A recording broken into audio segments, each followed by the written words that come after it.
What's good with it? Happy Wednesday, hump day to everyone. Lucky Lefty podcast. The Onora boys are in the building, brought to you by Onora Whiskey, OnoraWhiskey.com. It's that premium American whiskey, OnoraWhiskey.com. And if you drink, by all means, make sure that they do so responsibly. You got to do it responsibly. And we're on CFB Nation, presented by Twisted Tea. Yeah. What's good with it? All of our podcasts daily, audio edibles, Spotify, Apple Podcasts. Man, we spin it different. Home of the misguided passion. You already know. That's what we do. We spin it different. We're gonna hear from one coordinator today because Al Golden just usually doesn't give you much. Yeah, not worth reporting on, but I'm sure we're gonna get something from other people. So I think we'll hear from Jared Parker. I enjoyed hearing Jared Parker left. I did. For what I heard, I'm like, okay. Yeah, I feel good about his mindset going into this weekend. Then we'll hear from Joe Alt, and then we'll hear from Cam Hart. I thought about cutting up JD Te'o, but I was like, as long as he's on the field, everything's okay. Yeah, everything's okay. So yeah, we don't have to hear from him. As long as he's on the field, that makes all the difference in the world. We're good. We're good. We're good. So JD Te'o returns to the lineup on Saturday.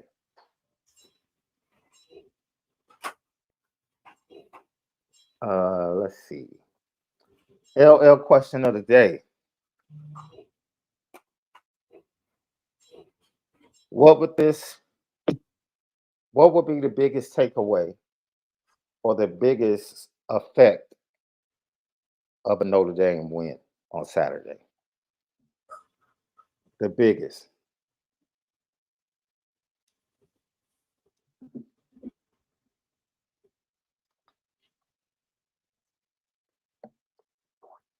The biggest effect? Yeah. Probably, if we're not answering right now, but the biggest takeaway will probably be if we can. Would you say that winning this one would be considered a fluke, quote unquote? Like we would have to win all our games to not be considered just a fluke? I think. Because I think beating this team specifically is more than a fluke game. I think, first of all, wait a minute. I hope that comment in the chat is not about. He is not a tackling machine. If you're talking about that particular linebacker, that he is not. We come on now, come. That's what gets me riled. That's what gets me riled up, bro. Like, I hey, don't know man. if I've ever heard a comparison to the machine though. Yo, man, a tackling machine.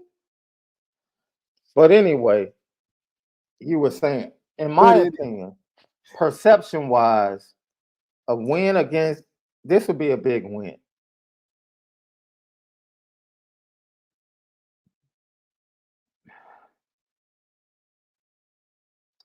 Beating USC would be bigger this year. If they had beaten CJ Stroud last year, Ohio State fans already had a built-in excuse of their offensive line and their quarterback. They've been saying it all week on their shows. So that built-in excuse is already there.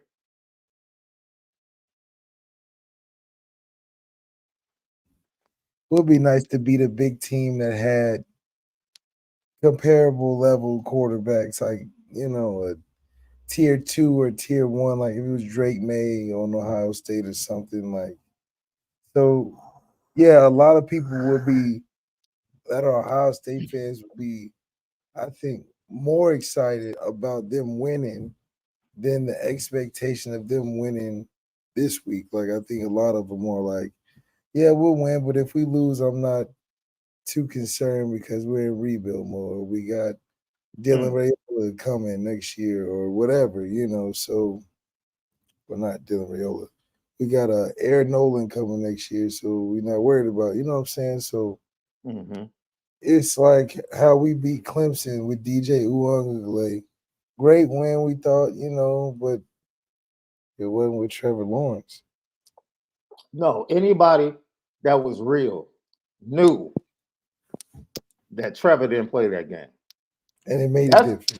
That's why I was like, why are we rushing the field? Right.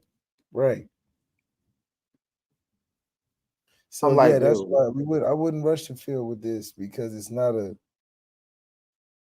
first pick of the draft on the other side.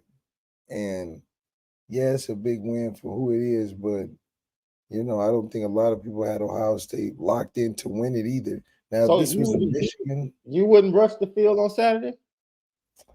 No, see, if Notre Dame fans didn't rush the field, that would be real G to me. It would. It would be because it would be like yes. You know what? We're gonna save it. Like we only get to rush the field once a year. It's gonna be corny if they rush the field twice. Well, I would have rushed the field last year at Ohio State. That was rush the field worthy. How we gonna rush the field on their field? Or if Ohio State, what is the band gonna come out of the stands and march on the field and perform the alma mater, dude? Well, Ohio State, if CJ Stroud came to Notre Dame and we beat them, I would rush the field then. But I wouldn't rush the field with this team just because I feel like we're expected to beat this team by the metrics and by the eye test. We should beat this team by the eye test and the metrics. If this team had a Drake May or Shador Sanders or Michael Penix or one of the Bo Nix even, I think that would be worthy of rushing the field because we would have in my opinion, a equal to, if not better than opponent. I think we have a lot of battles at positions, but overall, I think we're a better football team, so we should win the game. Obviously, we got to go out there and play like it, but like you said, USC, that's rushing the field. I'm rushing the field USC just because of where I believe they'll be and where I believe we'll be. Ohio State got a lot more problems to worry about outside of just beating us. What is there a maximum rush the field you can have in one season? Because in my opinion, you get one good one. Well, you get one good one. Well, it depends on the schedule, man. If you got 2 top 5 teams on your schedule, and you're not top 5 in either of those matchups, you're like 15 or 12 or something, then yeah, that's worthy because you've upset 2 teams that were ranked higher than you, and you were ranked middle of the pack, sort of thing. So, rushing the field is definitely, in my opinion, should be held for teams that you're not expected to beat. Like DJ Uiagalelei felt like we should have beat him going into the game. Like no way he's gonna beat us. Oh, facts. We didn't expect him to throw for 400 yards as well. Well, we always make the guy look good. Someone was talking about that rematch in the ACC championship game and how they felt like the defensive players coming back was bigger. I disagree because Notre Dame moved the ball on those defensive players the entire first half and blew 3 opportunities on 4th down in Clemson territory. Notre Dame should have been up 20 points in the first half. Easy. So they were moving the ball with ease. That's right. So the defensive players didn't have an effect like that. Like the defense was just shutting Notre Dame down. Man, that cat Ian Book just because we got the Ian Book did. Yeah, We but got the early interception from Kyle. right. Really didn't do anything with that. And we got something else. Something else happened. We went right back down to that territory. Ian Book threw the ball behind Avery Davis on a fourth down when he was wide open. That's right. Missed a field goal. It's like Notre Dame should have been up 17-0 in the Easily. second quarter. Easily.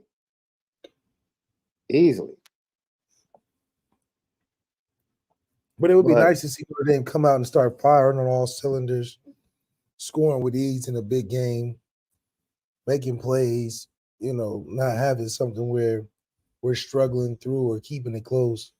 It's where the other team is on their toes, backed up on their heels, trying to keep up with us in a big game. That's the perspective I want to have going through the game.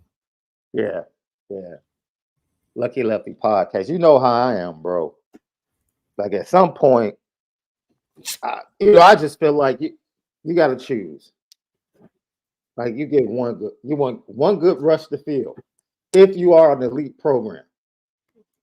That's what I'm putting on top of this. If you consider yourself an elite program, not an underdog program, if you consider yourself an elite program. Well, hell, Alabama never rushed the field on nobody. That's what I'm saying. Not But that I can. I would still give Alabama one per year. But who would you tell them to rush to get field against? I couldn't imagine one. They've been extremely the higher rated team going into every game in the last 6-7 years. Well, I mean, I understand what you're saying, right? The parameters for who you rush the field against leads you to ask that question: who qualifies for Alabama to rush the field? Did LSU rush the field when they beat Alabama last year? Yeah. Okay. Georgia wasn't rushing the field versus nobody the last 2 years. Nah, Georgia. I heard an interesting stat. Speaking of Georgia, dude, do you realize that Kirby Smart will coach his 100th game on Saturday? He played his 100th game at Georgia. Mm-hmm. Kirby's never been a head coach anywhere else. He went straight to Georgia. I didn't know he was in that long. He's coaching his 100th game on Saturday. Wow. And I think he has his winning percentage is higher than Nick Saban's in his first. He has the highest winning percentage of any coach in the first 100 games. He's been at Georgia for 10 years? 9, I think. Oh, my goodness. He was in Georgia when I was at school. So it just shows you how crazy it is, how dominant it took for him to get to the most legendary teams of all time. And he has 2 championships and is literally a third and 21 in overtime from having a third national championship. That's You know right. what I'm saying? It took a crazy pass from Tua to like take him out. That is it's really an amazing stat. Absolutely. Absolutely. And it's cool to see, a guy like Kirby who doesn't get the quite as recognition as Saban, but he's been doing some phenomenal things in a short amount of time. Mm-hmm. Hopefully Marcus Freeman can repeat that process, Mm-hmm. It's amazing because once again, it's not about it's really not about the team. It's about the fans in the stands, right? How they feel about the game and the situation. Right. Right.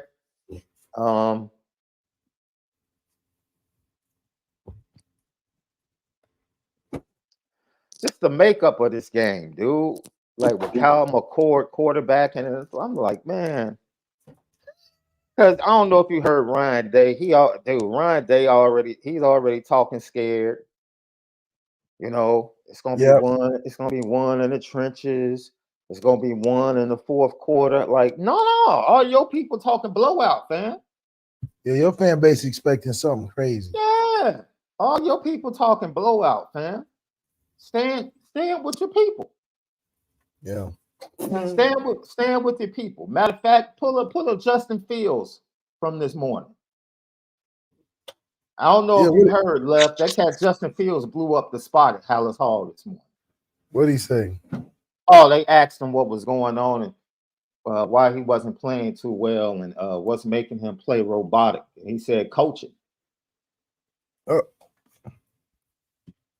It's the second game. He said the coaching has me playing robotic and thinking too much and not playing the way I played last year. I said, dang, Justin, you just gonna throw Luke Gessie under the bus at the presser? Well, that's him asking for a trade in these days. But then an hour later, he called everybody into the locker room and said, look, I played bad. Nobody is the reason for me playing bad. I said, yeah, you got to call from upstairs, dog. Oh yeah, he forgot where he was at. Yeah, they called He him. said, Like, I know we a bad team going for the first pick of the draft again, but we can't he let said, people. he was like, yeah, man, let me go ahead and correct this for them for PR. But getting back to what we're talking about, I think the message that will be sent Saturday night, in my opinion, is that Notre Dame fans can now take a deep breath and relieve themselves of that BK PTSD. That's right. Officially, Notre Dame fans can say, okay, whew, man, that BK curses, we don't have to worry about that anymore. Right? That's what it means, man. And You I know what I'm do saying? think it's important that it is a good chance for Marcus Freeman to show his late game and situational football in a big game like this. Having a better team, he has more of the flexibility to make certain calls, whether to go for it on fourth down, situationals of when to punt, when to take the field goal, because I think we'll have a lot of opportunities to score in the red zone, how he interacts with the refs late in the game. I think this is a great opportunity with the better team in a big moment for Marcus Freeman to show why he's also a great coach, not just a recruiter. Mm-hmm.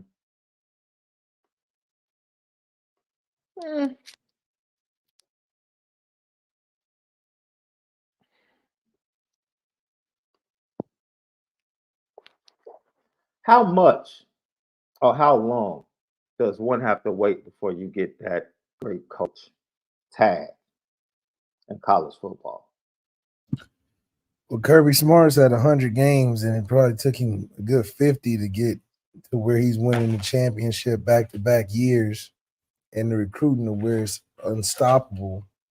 So I doubt, he wasn't really talking Georgia in the first 2 years. They Well, were just, his first championship game was like 50 games in. right. So I'm Yeah. saying it took him, a couple seasons to catch the right guys, moving the old guys out and new guys in. Yeah. So once that happened, which is around the time Marcus Freeman is at, he started winning and being relevant. Yeah. Maybe not, winning it outright, but you could tell he was always getting closer. Like, oh, the top team better watch out because they right on their heels for sure. Yeah. It's funny because I always said I've been close enough to chop it up with Coach Freeman once. And we just did the head nod. You know, what's good, coach? But I always said, like, my icebreaker when we actually get a chance to talk is, yo, so how do you feel about Juice Williams? That's gonna That's be real my disrespectful. That's real that, disrespectful. that's That's gonna be real my disrespectful. That's real disrespectful. He tried to get media credentials taken on the first day. First encounter. How can you ever talk? That's so look, crazy. look. I think that's a good, funny icebreaker, man. Nah, he would not laugh that one off. I guarantee it. Not Juice. Juice is the man. If Troy Smith wasn't around, Juice would have been my favorite quarterback. Troy Smith he was too much Mr. Ohio. You don't think Coach Freeman would take that one too good? No. No. Not that game. Not that year. Not that team. They should have, man. Ohio State, man. Those are some of the memorable moments in history. That Is when was you. Juice You plays. were like getting ready to go into high school. Yeah, and then who was the receiver he had? It was Juice and that receiver he had. Number 8, who was it? It was The freshman. went to Buccaneers. Aurelius Ben. Aurelius Ben. Aurelius Yeah, Ben. Aurelius Ben. Yeah, Ooh, Aurelius Ben was nice. Aurelius Ben, bro. Man, that's a throwback. I thought that was a nice icebreaker, bro. Man. All right, I'll take your advice and put that one in the back pocket. Left. Yeah, you bring it up the second joke. The second joke. Yeah. Okay. I could bring up what are your thoughts on Dufresne as a running back from Illinois? How is that? Oh, man, it's okay. Okay. Wow, Shaun, that's real crazy. That's real crazy.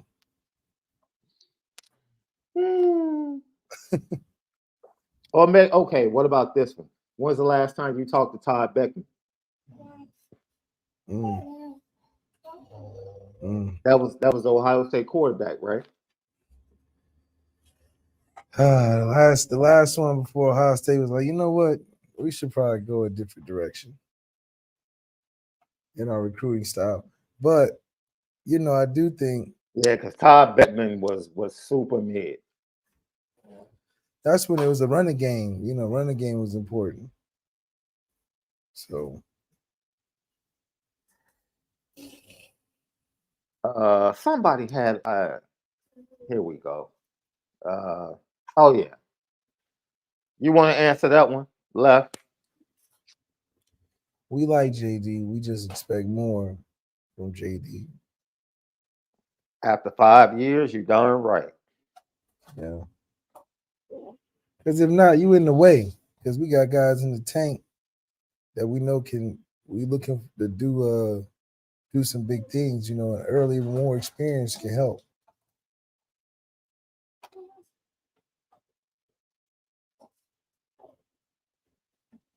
And look, if they get playing time, by the time they get to the second or third game, they'll be hitting the ground running, bro.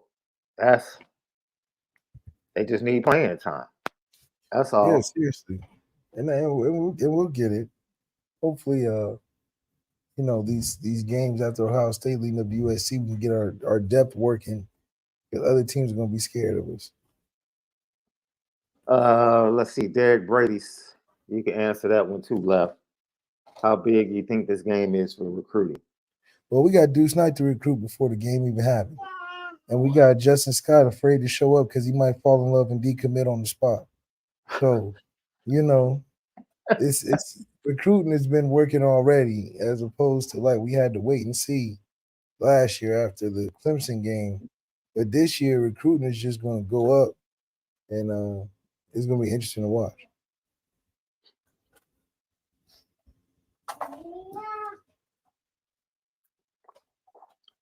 Boy, you have been on the road. The last 2 weeks, your comedic timing has been darn near impeccable. Seriously. How is the recruit not working? We getting commits coming before they excited to just stand on the sideline.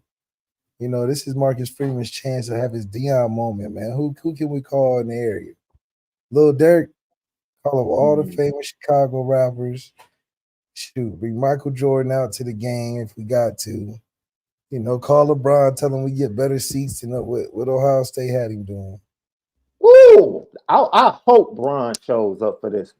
We need to call Peyton Manning because he should have been here over Ron Paulus just because it's Peyton Manning. I mean, hey, I Man, should have been. Ron Paulus is about to be a Heisman guy too.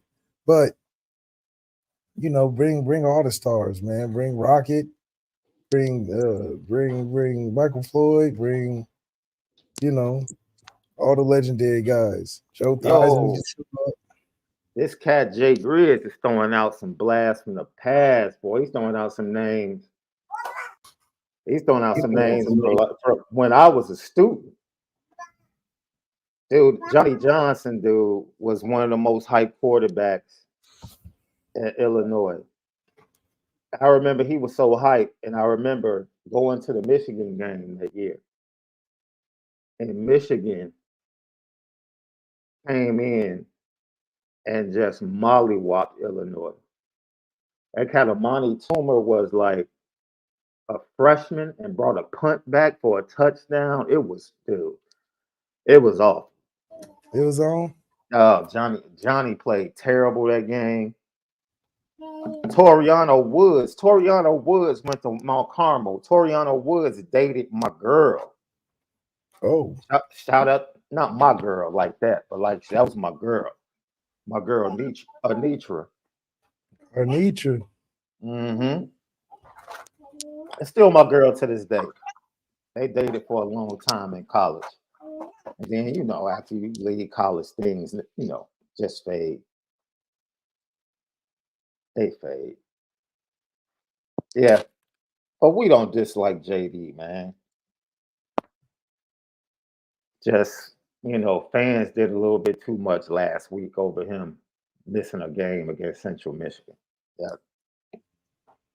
Yeah, this you rest up to get ready for a game like this. You know, most teams take a bye before us. Some guys try Mm-hmm. to take a dive before the big game. Who knows? So Mm-hmm. when the time is called.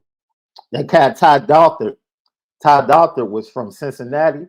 Ty Doctor was the cool. Hey, dude. Ty Doctor was the coolest dude on the squad. Cool man. Said the coolest dude on the squad. Man, this dude was so cool. Just he was so smooth, dude. Yeah. He was so chill. He was yeah, man. That cat Ty Doctor was What did he play? Receiver? no, he's running back. He said he He's was running smooth. back. He was smooth. I remember we played Penn State, the Kerry Collins Kajana Carter team. Mm. And this was the game. Illinois went up 28. I want to say 28-0. And Penn State came back and won 35-28. He was cooking, huh?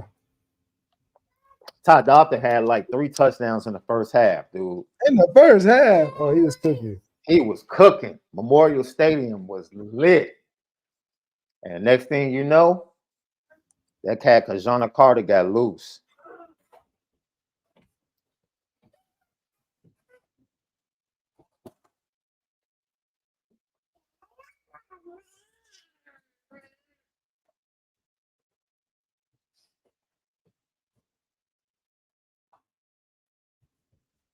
Let's see. It's a lot of Justin Scott combos going on. Let's see.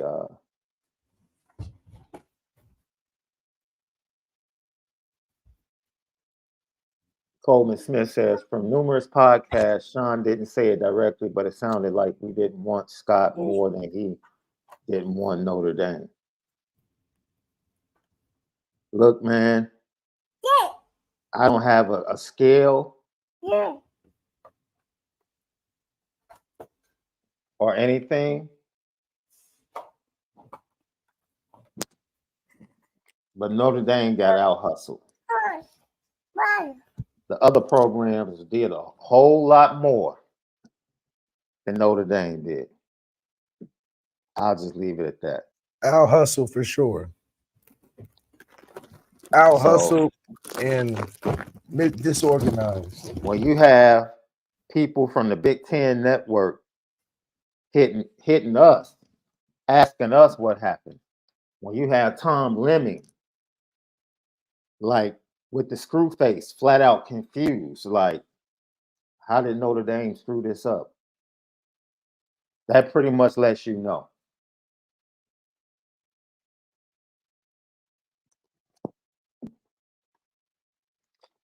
And this is how Notre Dame fans like protect themselves. Because anytime a big time recruit doesn't choose Notre Dame, the go-to is, oh, they didn't want to come here anyway. Like, it's never Notre Dame messed up or No, it's Notre never that. Dame got out recruited. It's never that. Never that. The go-to is always, he never wanted to come here anyway. Yeah, you know, that's cool. If you need to protect your little heart, then you tell yourself that.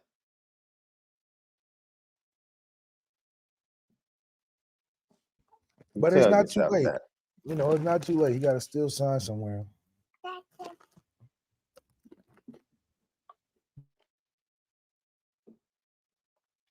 That's like if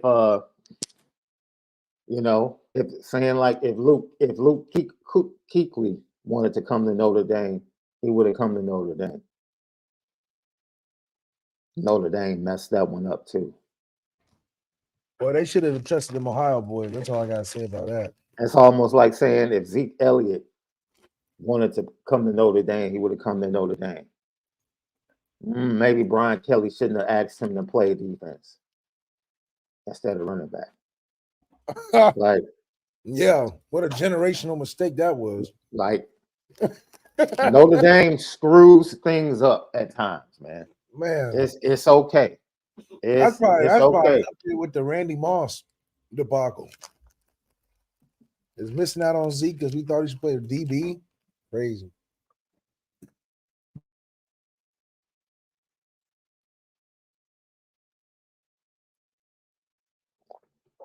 But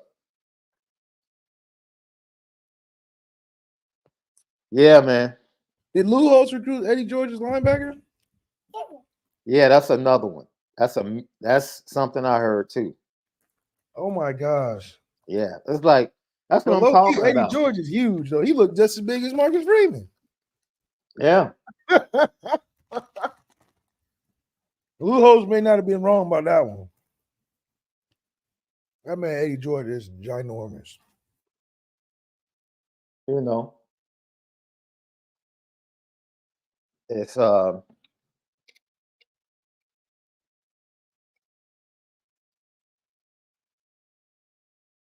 you know, somebody in the chat said, what did Ohio State do to get him? They got wind that he was about to commit to Notre Dame. The entire defensive staff and Ryan Day immediately flew out, came to his basketball game, and stayed in Chicago 3 days. The next thing you know, Justin Scott changes his mind about his January 31st announcement.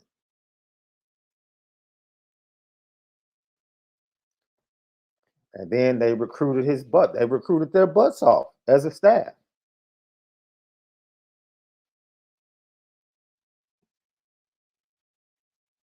That's it.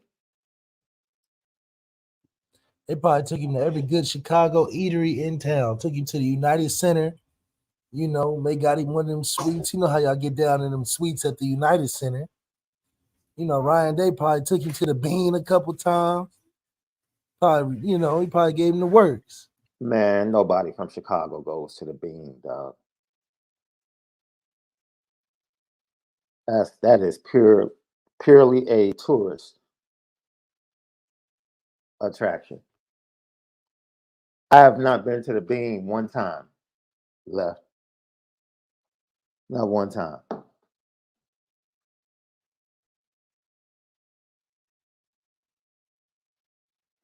They are in a good position with the Burgess kid. Jay Grizz, hold on, man. This hits my heart. And if you guys will, man, give me a second, you know,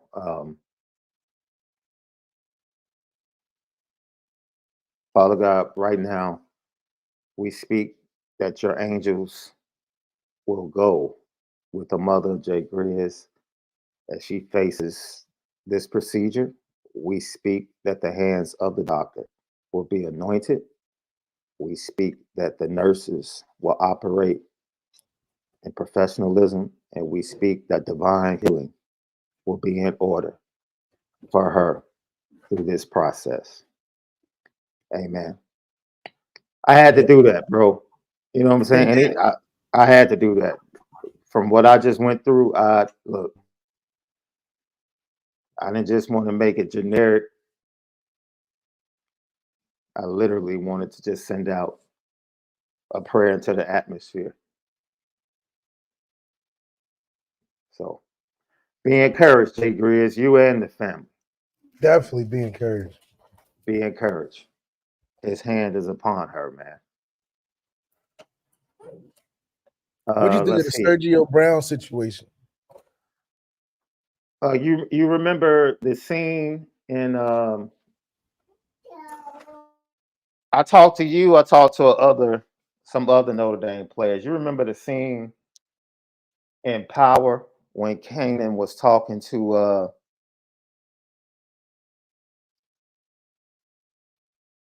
Tariq, and Tariq had just found out about his dad being in jail. You remember what Kanan told him? Kanan said, if they say he did that, he did it.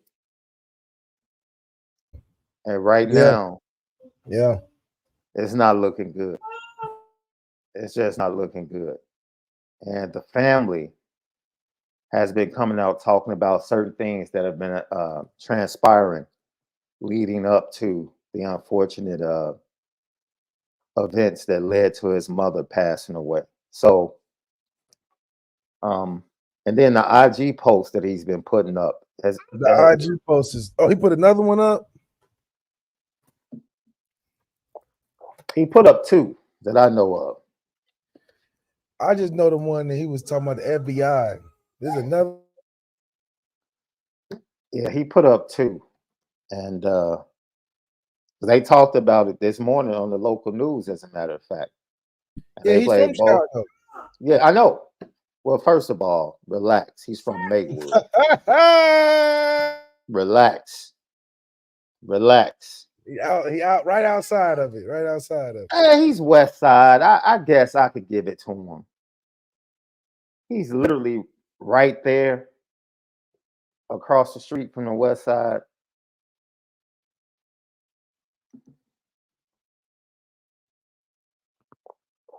But prayers to him as well, man, because they're looking for him, and the last thing I want him to do is to perish at the end of this thing. That's right. That's right. But no, as we get ready to transition to the players and the coaches and their thoughts, I think this game changes the narrative for recruits locally, if that makes sense. Yeah, it definitely changed. I was saying this game should resonate in Chicago as one of the Big Ten teams that are heavy in Chicago. That there's another team out there that can get the job done too, not just Michigan or Ohio State or Wisconsin. Absolutely. They Because ain't closer than all of them. you have Michigan, Ohio State, and Miami hitting the Chicago area super hard. And now Luke Fickle is hitting it super hard from Wisconsin. That's right. He got Darian Dupree, the running back out of Mount Carmel. So a win,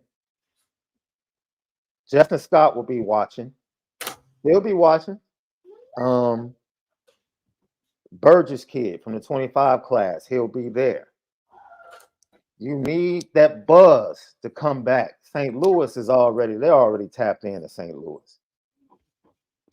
Yeah, that's Notre Dame area. St. Louis is Notre Dame. St. Louis has become their Chicago. It really has. You know, Kyron, Tyson Ford, Gabriel Rubio, Jeremiah Love, Aeneas Williams. I mean, they've pulled plenty of talent from St. Louis recently. But yeah, the impact it will have in Chicago on Saturday. No, Nate Marshall will not be coming to Notre Dame.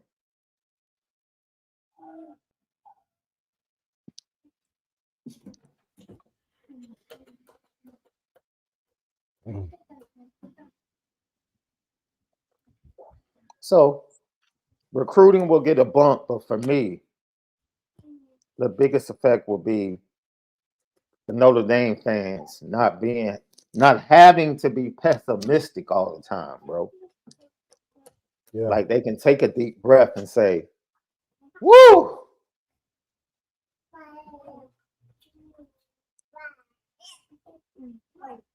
Man, yeah. Take a deep breath. A deep breath. And I think it builds the confidence going into USC. Yeah, the USC confidence is really what it's like the long game, because you definitely want to be able to cross your T's and dot your I's and be prepared for what you know you probably don't have the talent to prepare for in practice. We can't really simulate a Zachariah Branch, can't simulate a Caleb Williams running around too much.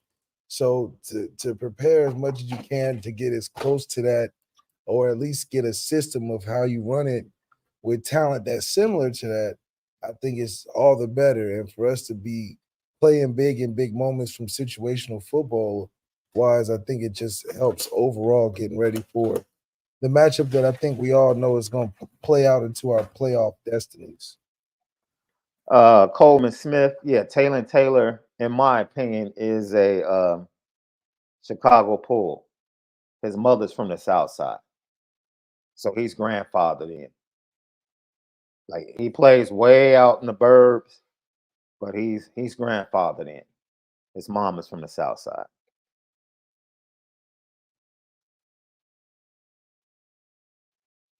That cat, did Serge, when he was at Notre Dame, did Serge say he was from Chicago?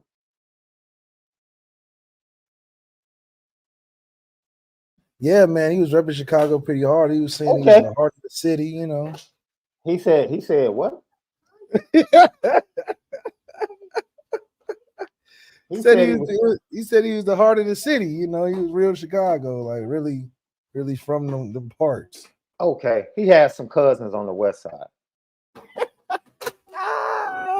Yeah, that's what that was. He had some aunties and cousins on the west side. Like Niles don't claim Chicago. Niles claims he claims Creek.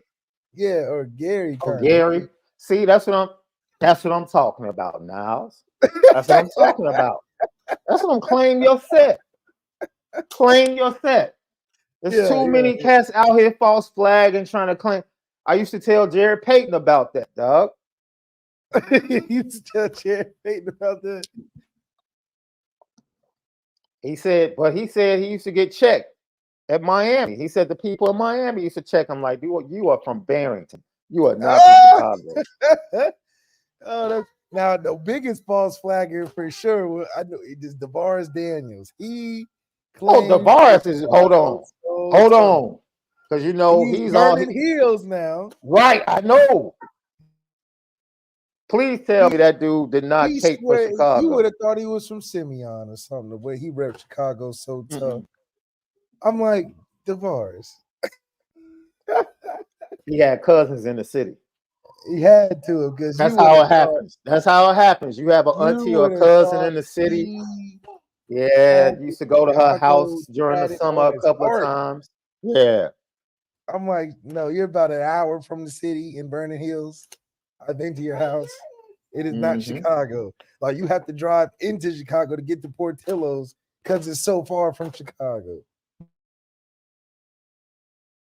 Yeah, my man, he's a little off. Burning Hills is not it. That is not it. All right, when we come back, we'll delve into the mindset of Notre Dame, the coaches and the players going into this game. Cal Prater, Cal Prater, no, I cannot look. Let me tell you why Cal Prater gets no love from me. He lied to Notre Dame and then eventually went out there and played for USC.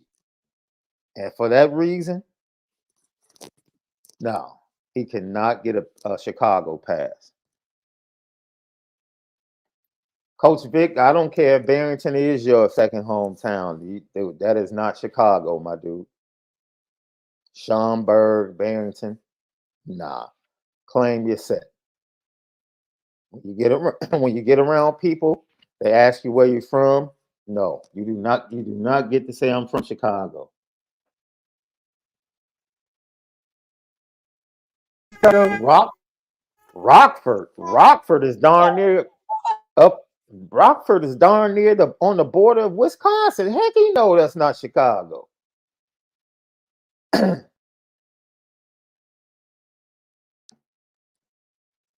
Who's better between Chris Burgess and Nate Marshall?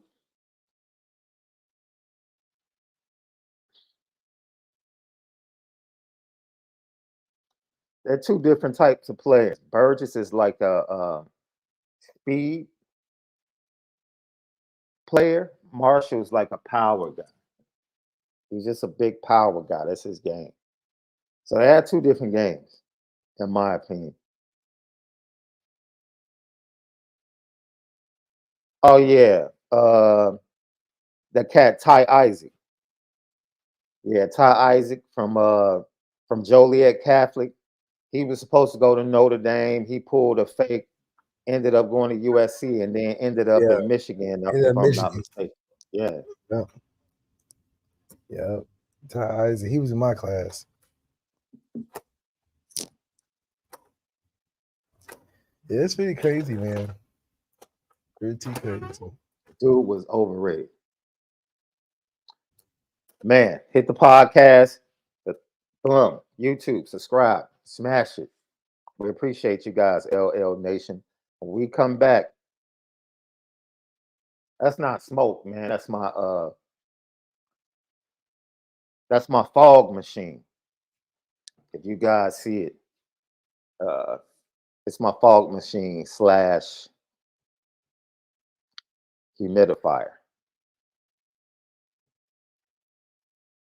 The air in my office and on this level is a little dry. So the humidifier helps me out. When we come back, we'll hear from the players, man. We spin it different. Lucky Lefty podcast.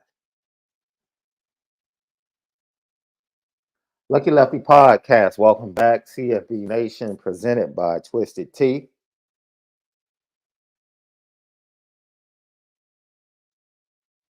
Jared Parker, the mindset coming into this and how he feels. It's very interesting. He was asked about not having a lot to look at as the tight end coach from a Jim Knowles led Ohio State defense, and now having more film about a season and 4 games worth, and how does that change, or what is he coming into this game with from a mindset? This is what Jared Parker had to say.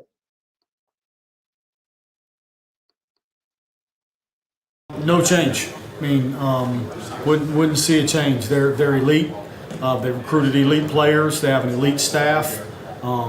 They put themselves in a position and conversation to play at the highest of levels and play in the college football playoff last year. Their expectations, I'm sure, from that side are the exact same. So no change. They're elite. We've got a huge challenge in front of us, and our guys are working to be ready for that. I would agree with that. They are elite. But they have holes, in my opinion. And their holes will be the cornerbacks and the nickel situation. They have dealt with some injuries in camp, and depth wise, it's been a situation. Their safeties, like the Ransom kid, is so aggressive, and Proctor, they both played a lot of football. They played a lot of. I don't know if Notre Dame fans realize how much zero coverage Ohio State played last year against Notre Dame.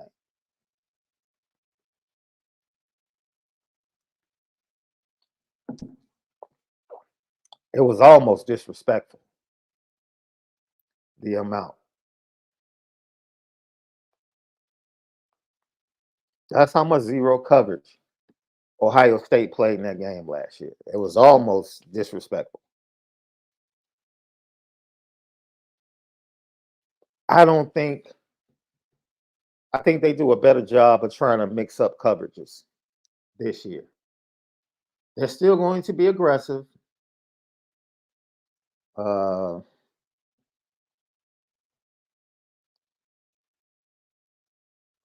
didn't say your defensive backs weren't the best they've had. I said you guys have struggled with injuries. And if there is a hole, it's going to be the defensive backs because the strength of your defense is the defensive line, the linebackers, and the safeties. Your cornerbacks are not as good as your defensive line, your linebackers, and your safeties. That's a fact. You can go look at NFL scouts and what they have to say. They echo the same sentiments. I watch college football. Sorry. So you're wrong. I don't know what else to tell you. Now, you can come up in here and try to act like your entire defense is just 5 stars, top notch. They're not. They're not.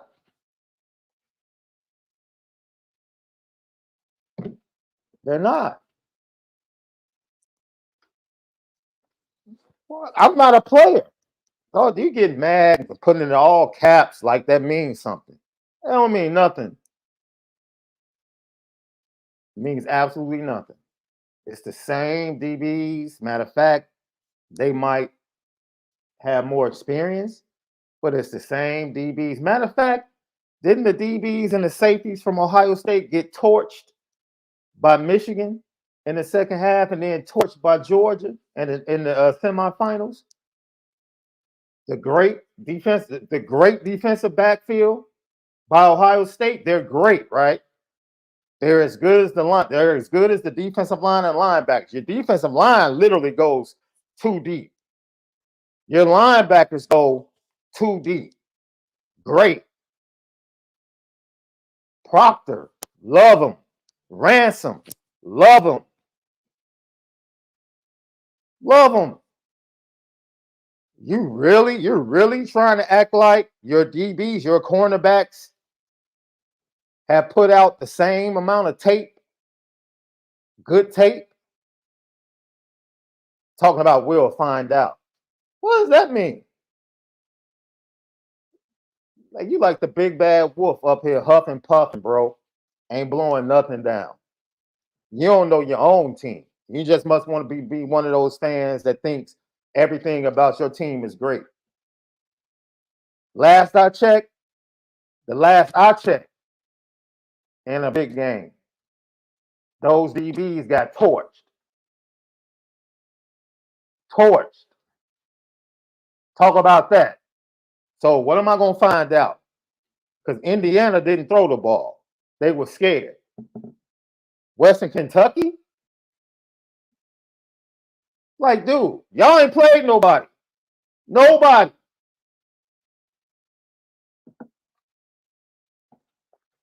You haven't played anybody.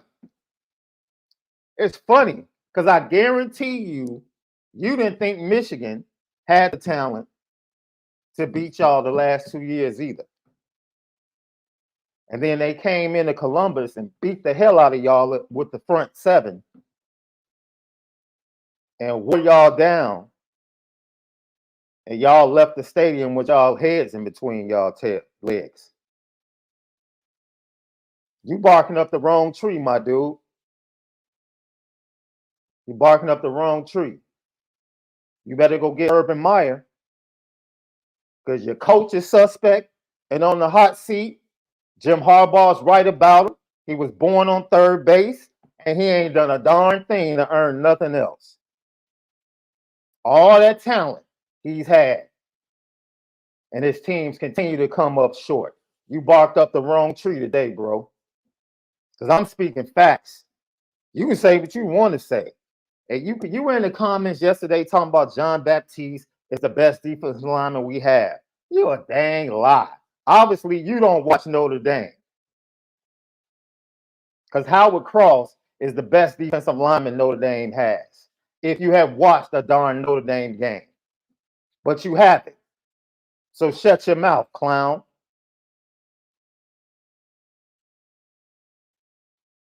I'm up here complimenting the Ohio State defense. This is the thing. I'm complimenting the Ohio State defense.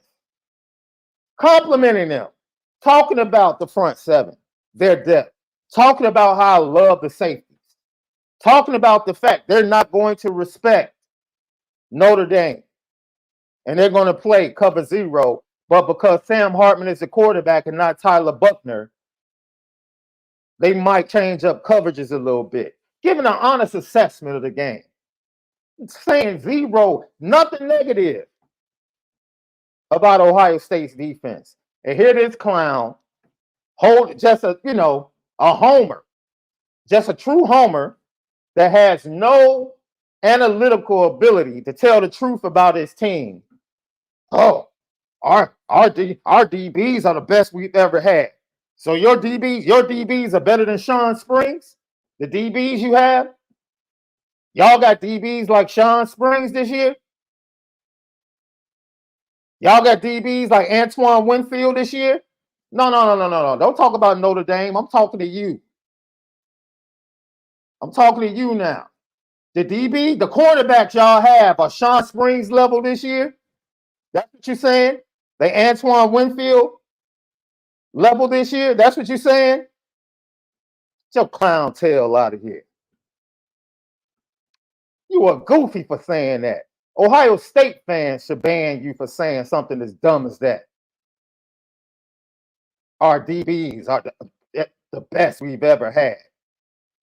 When were you born? Yesterday?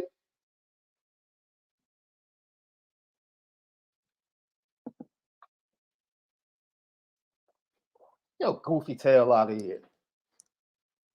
Talking about y'all cornerbacks the best y'all ever had. Go research. Go do some research. Go do some darn research. Because if that's the case, y'all quarterback is the best quarterback. He's the best. He's CJ Stroud level. That's the quarterback you bring in the South Bend, huh? A CJ Stroud type quarterback. That's the level of quarterback you bring in the South Bend, huh? You want to talk about it? Let's talk about it. Let's talk about it. See, you keep stop. No, because you started this. You started this. Stop deflecting, clown. Stop running. Step back into the ring. Because I'm whipping on you now. You like Ric Flair. You keep sliding out of the ring because you don't want to take this whooping. Come on, take this whooping, dude. Come on, take this whooping. Because now you want to talk about recruiting and all that.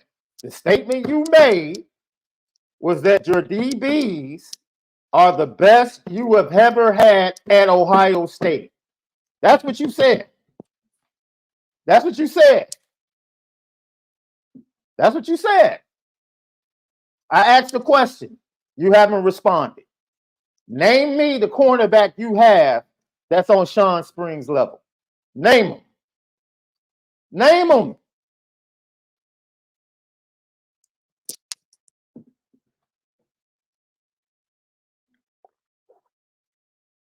Because while you're talking about Jean Baptiste coming over here,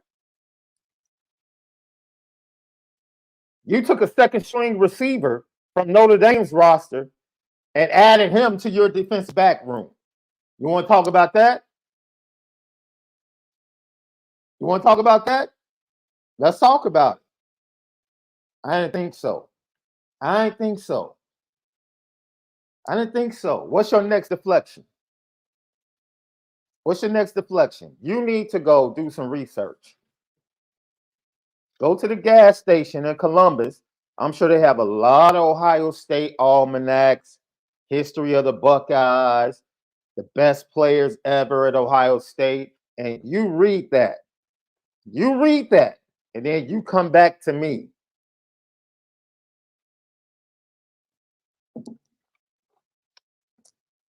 You wish Notre Dame was a has-been program, bro. See, we don't need a conference. See, let me give it to you.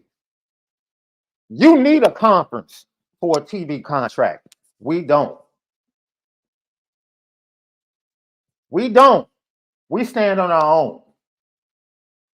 Every time college football makes a decision,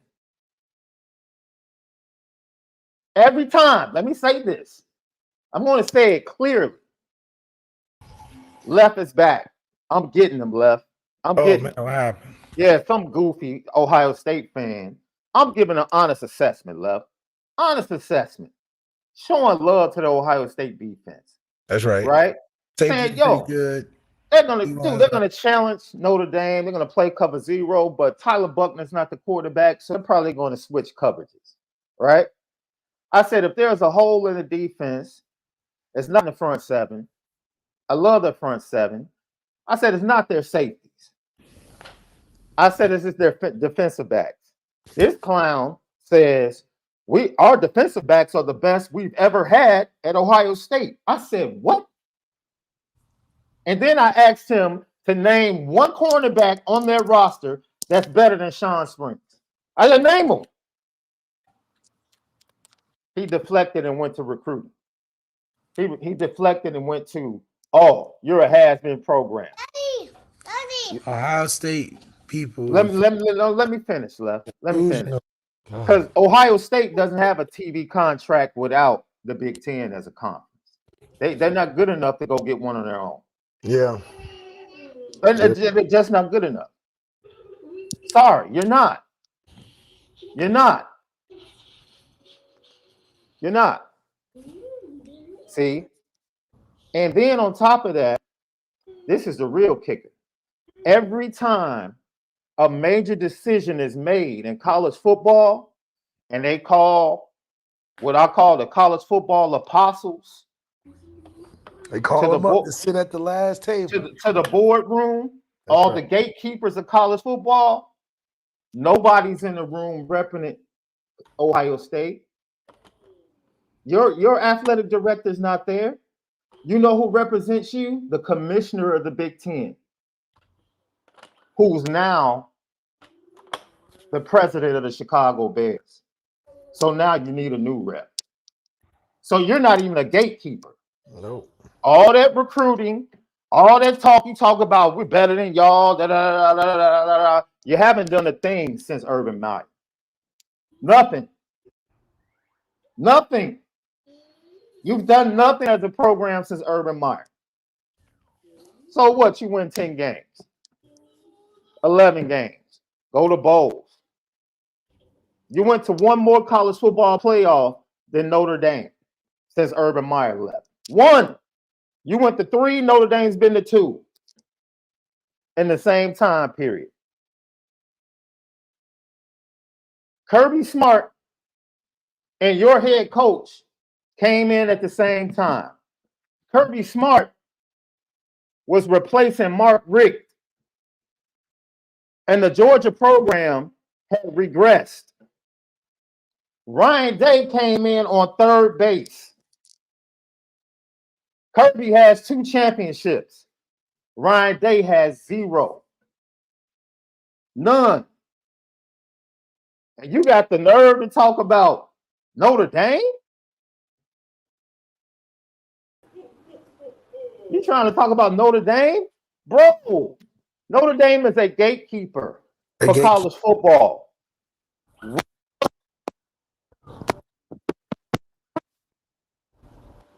When it comes to the business of college football, we move the needle. We are. All of our games. Dude, the week after we play Ohio State, they got us in prime time for Duke. We're everybody's Super Bowl. Everybody on the schedule.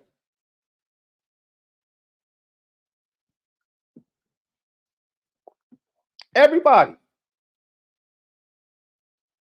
But let me get back to the coaches. That's my rant, LL Nation. The goofy had to be checked. And the fact that he keeps, we're a better program. You don't even know your own program, dude. You don't even know your own program. I don't even respect you. I don't even respect you. I bet you I can name the top 5 defensive backs to ever play at Ohio State before you. I know I can. Because that statement you made was about the dumbest statement I ever heard. Ever.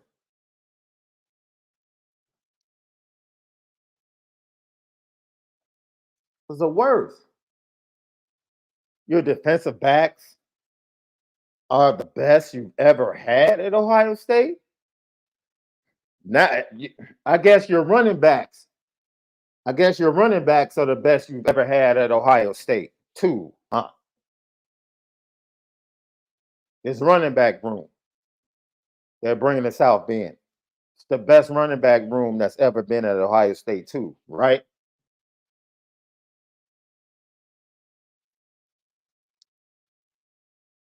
Goofies.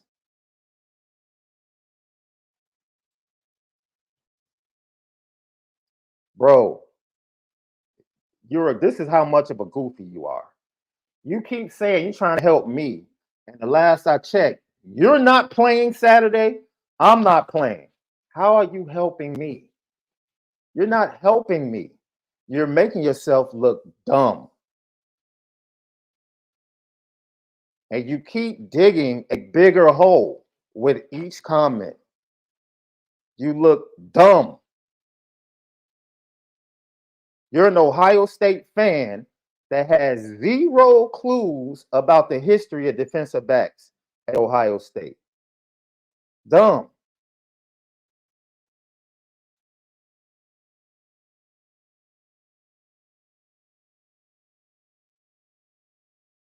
What are you talking about? My name is Shaun Davis, goof. I'm not Malik. I didn't play at Notre Dame. You keep looking goofier and goofier. They're laughing at you, clown. The chat is laughing at you. Do you really want to keep up this fight? Do you really want to keep up this fight? You still want to die on this hill. Why? For what? Just stop. Just stop. Grammatically, man, you're terrible. And the fact that you keep typing in all caps lets me know your level of maturity. Who does that?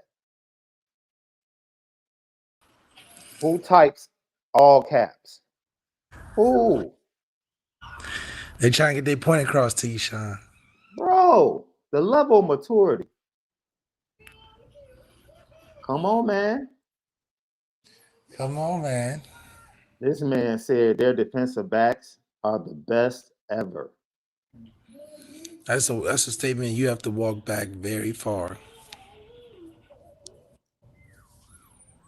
Far back statement you gotta walk.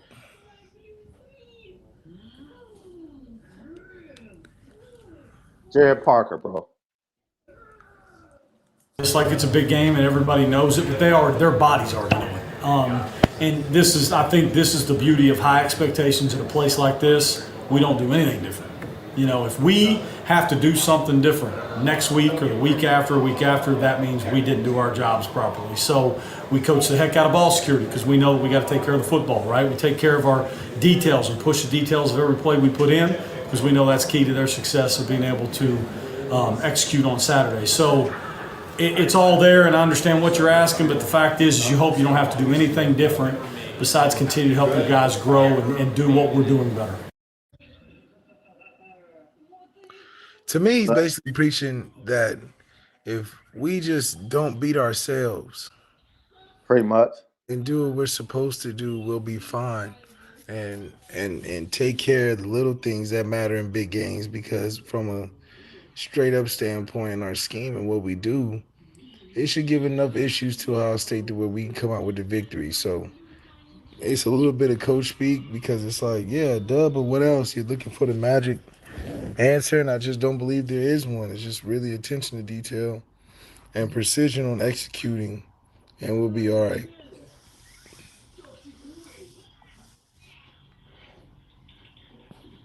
dude. If Marcus Freeman decided to go to Ohio State, God bless him. Yeah.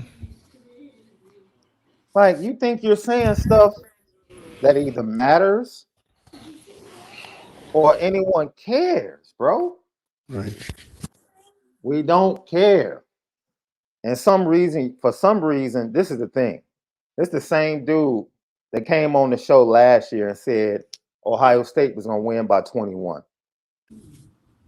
Laughable. He said the same thing last year. And see, that's why I love Melo. Melo is a Ohio State fan that comes on, joins the show, and Melo has sensible conversations. Melo came on this week and said, man, I like Aldrich Estime. He said, man, we're going to have to make sure we focus on shutting down Aldrich Estime. Right. That's like people that actually know college football. That's how you deal with the game. Not goofies like, y'all ain't us. Y'all not this. Y'all not that. Our DBs are the best we've ever had at our program.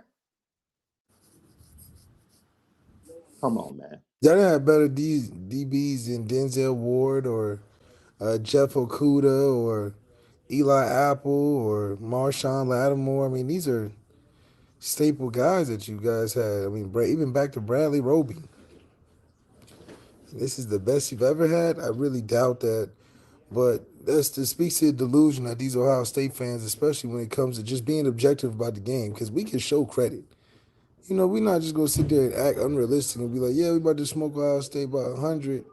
But we feel like we got enough matchups and we're better in certain areas that, you know, this is our game. Yeah, you guys are a good team, obviously. That's why we're analyzing it as much as we are. And the crazy thing is, I'm listening to Ryan Day be asked, what makes you confident going into this game offensively? Well, last week we found a rhythm. That's too late. You found a rhythm in week 4? That's too late. Bruh, we've been putting up 40 points playing B- ball. And as they say in certain parts of the city, every week, there is no V. There is no V in every. Every week, 40. That's how fast it can happen, too.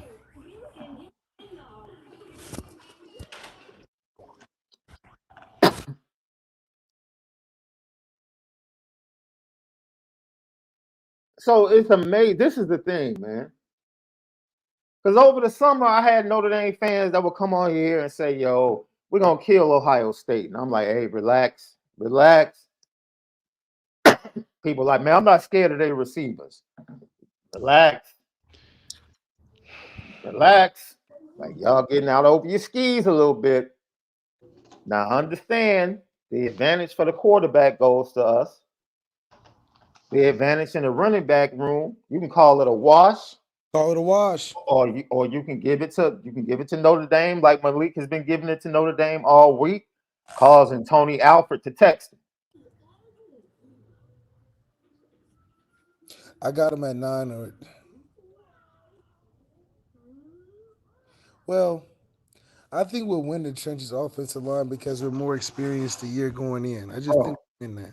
They lost both tackles. Yeah. They got brand new tackles. Yeah. The offensive line is Notre Dame easily. But defensive line, I don't know, man. I don't know if they have more depth than us, but I know they got their starters way a little bit more than our starters.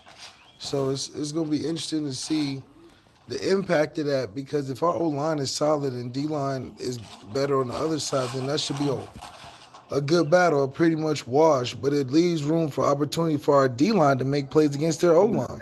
Let's see, dude. Now, see, this is once again objectivity and actually watching football. Oh, they're super deep on the D line, bro. Come on now. Come on now. Come on now. What's super deep mean? Is super deep like you got guys 3 deep that can get you 6 sacks in a season? I'll say too deep. Okay, yeah. Okay, well then it's a Too good deep. matchup. It's no different than us than D line. Then I don't know any superstars they have on the roster right now. I know that Mike Hall is good, but he played his best. No. They got 2 D linemen with first round grades. That's it. Stop. Who's the other one? Stop. I don't want to mess up his name. Exactly. No, I don't want to mess up his name because he has he has like one of those Polynesian names, and I don't know how to correctly pronounce it. I just don't. I don't want to mess it up. But he's a beast. I didn't say it because I didn't know his name. No, I know exactly who he is. Dude is a beast. And Mike Hall and Tyleek Williams, studs. Notre Dame has no one on their defensive line like those 3. No one. Studs, huh? No one. So definitely studs. So defensive line goes to them. Linebacker goes to Ohio State.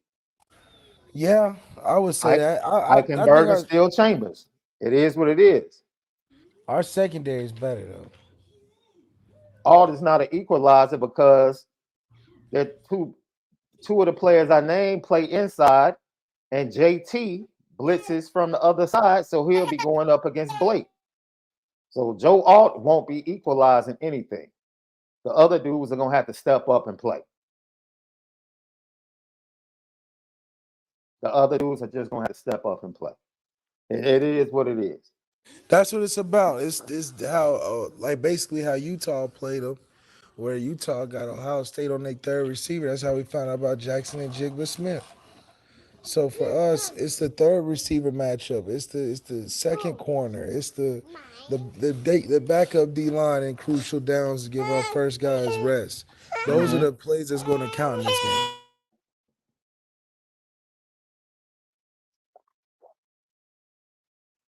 Sly Fox, I don't know what that means. I don't know who you're talking about as far as the sack. Will Anderson from last year was like three games in, and everybody was like, he doesn't have a sack yet. And at the end of the year, he ended up with 15. Like, them numbers don't mean nothing. Dude is a problem. Now, you can look at stats and say, oh, man, he must not be that good. You make that mistake if you want to.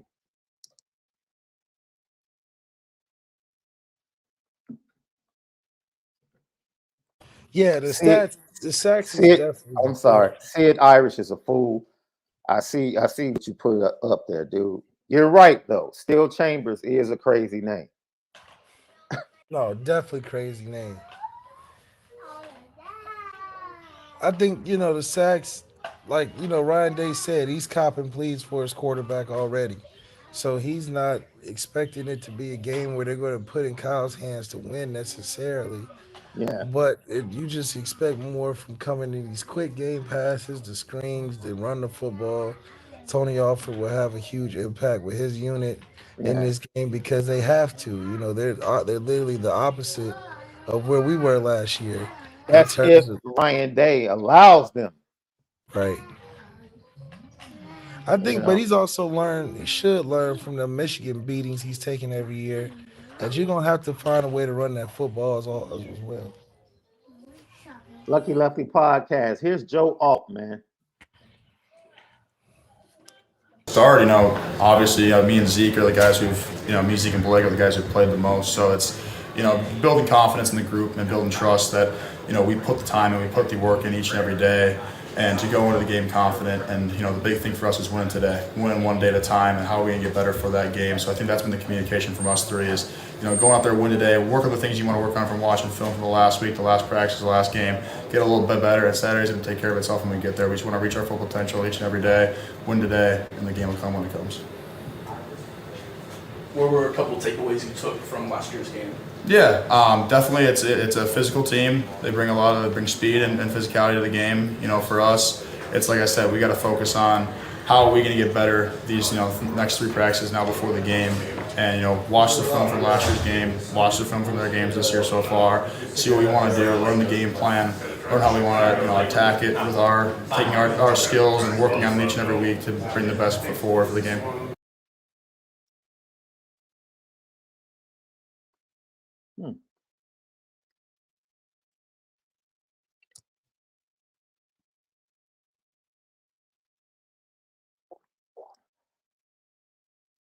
Notre Dame has to be able to. What's that paper towel? That's the picker upper. Is it Bounty? The Notre Dame offensive line kind of has to be like Bounty, because there's a lot of speed and power that's going to come at them in waves. Notre Dame just has to be able to absorb that and not become overwhelmed, man. And it goes back to what I said earlier in the week. You just have to be able to compete. Rocco Spindler and Pat Coogan, man, they don't have to dominate. They just have to be able to compete, man. Just compete. You win a rep, they win a rep.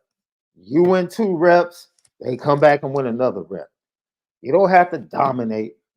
You just have to be in sync with the other guys and compete your butt off, man. That's it. Just compete.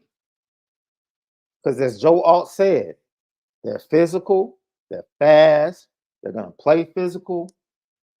Their linebackers are going to blitz a lot, especially on second and third down, to try to give their defensive linemen one-on-one situations to take advantage of. And the interior of that offensive line has to hold up. Most of us have full faith that Joe Alt is going to be able to handle his business. I have full faith that Blake Fisher is going to play one of his better games. As long as he's not getting procedural penalties and holding, and he's just going up against JT, and they're just battling, and JT wins a rep, and they're just, look, 2 great players, 2 NFL players going at it, and it's just great to watch. I'm cool with that. I'm cool with that. That's all Notre Dame needs. As long as Ohio State's front 7 does not dominate, Notre Dame wins.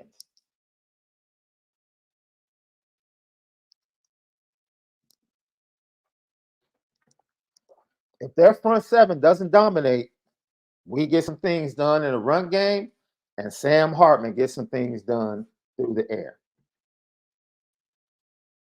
That's it.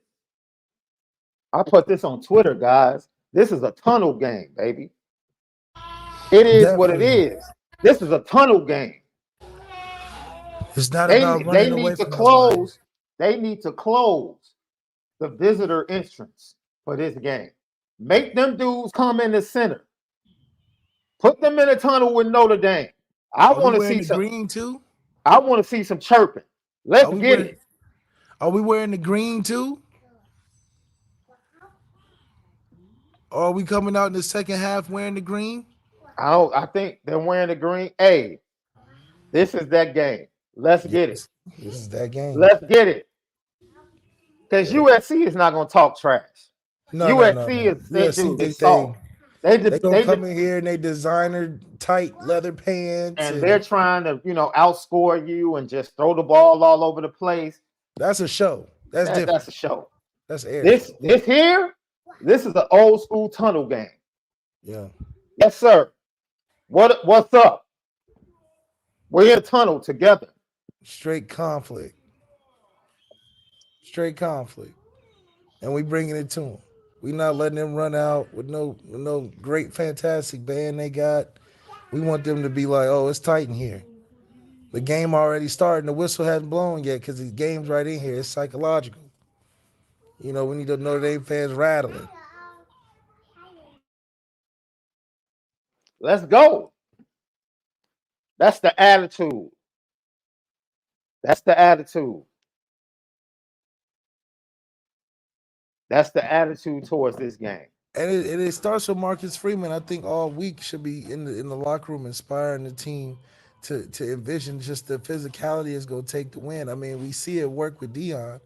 Dion's galvanizing support from anything, grab it out the air. The other coach said something about some glasses. I had to use that as motivation. He didn't say nothing directly to my mama, but about my mama, and then I had to bring my mama post game to talk about it. I mean, Dion is finding ways to motivate and inspire his team through different things. And this Ohio State game for Marcus Freeman should be easy. He went there, they lost to him. It's everything to win, and it can definitely change your program beating him. He's got to come out like the leader of the team as well, like we know him to be. It is what it is, man. Marcel, get out of hand. It got out of hand multiple times against USC. It got out of hand against Miami. You afraid of it getting out of hand? Some pushing and shoving? So what? What's up?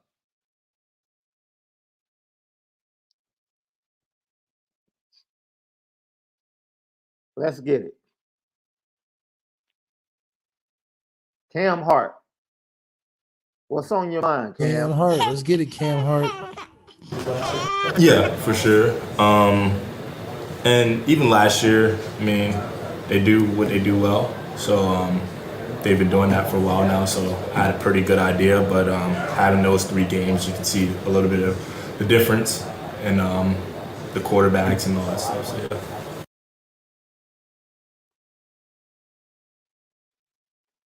Question was, do they have a better feel for the wide receivers after having film and having played them last year and being used to the speed and everything? To me, he's saying it sounds like Pick City is coming his way. I think so, bro. I think so. See, we don't have to overstate things. Because if Notre Dame comes into this game and they turn the ball over and they get stupid penalties like they've done the last 2 weeks, let's keep it real.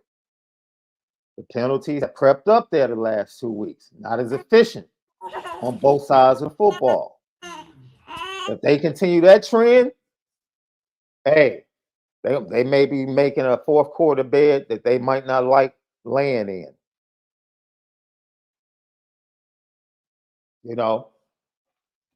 Fourth quarter, you might want to have one of those comfort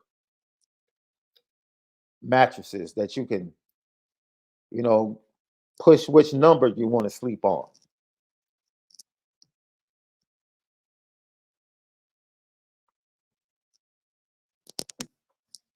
You know what I'm saying? You make penalties and turnovers. You know, by the time you get to the fourth quarter, the second half, that bed you're making for yourself might be a rock hard mattress. No, I completely agree. Completely agree. I think it's one of those, we want to put ourselves in a position where we have to force Ohio State's hand and force them into mistakes. And then special teams, once again, I think is going to play a huge factor before the half and at the end of the game. We need to be able to knock down some shots, and if we can't get 7, we come up with something. So special teams can't be slipping up, having missed PATs and stuff like that. Oh, absolutely. Absolutely. Absolutely. One of the most impressive things from press conference that I did here, I didn't cut it up. I probably should, but they had place kicker Garrett Schrader talk to the media yesterday, and he talked about how special this place was, and he talked about his experience at his former school and going back to high school. And he said, as a kicker, my focus was always about my stats, how far I could kick the ball. And he said, man, this school is different. This locker room is different. That's right. He said, I play for those guys. Yeah, I mean, he definitely sees the brotherhood within it and the dependability that we have on him, especially in crucial moments. I know Marcus.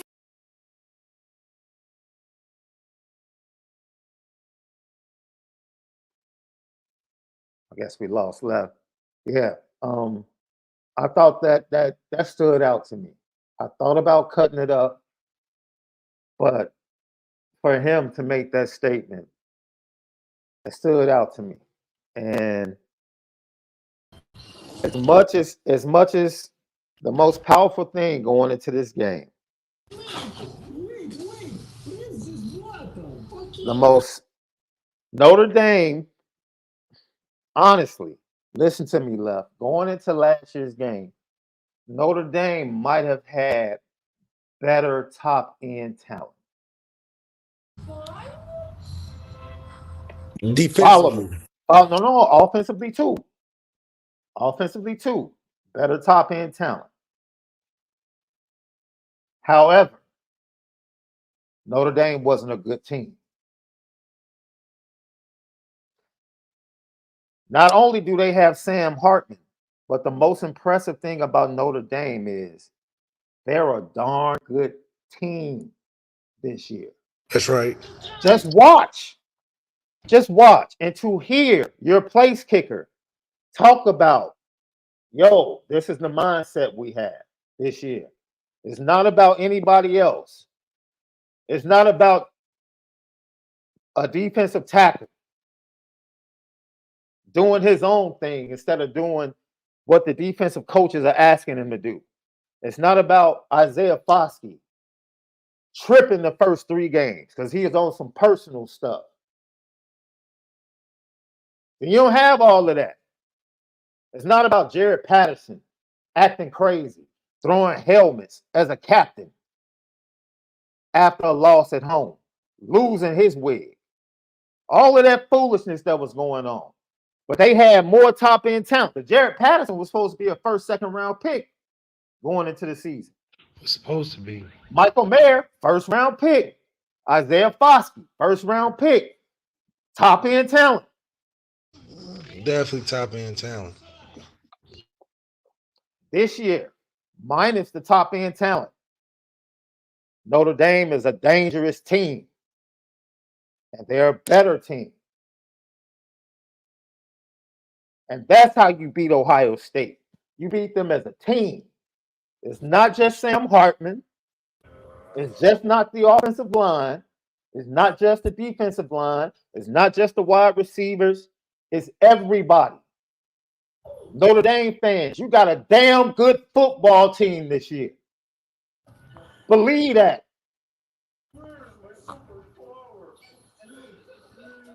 Damn good. This is not like last year. You didn't have a good football team walking into the horseshoe last year. You didn't. We didn't. This year, you got a damn good football team. Pardon my French. That's why you're going to beat Ohio State if you win. That's why. It's not going to be because of one person. No. That darn good football team is going to walk on the field and take care of business Saturday night. Yep.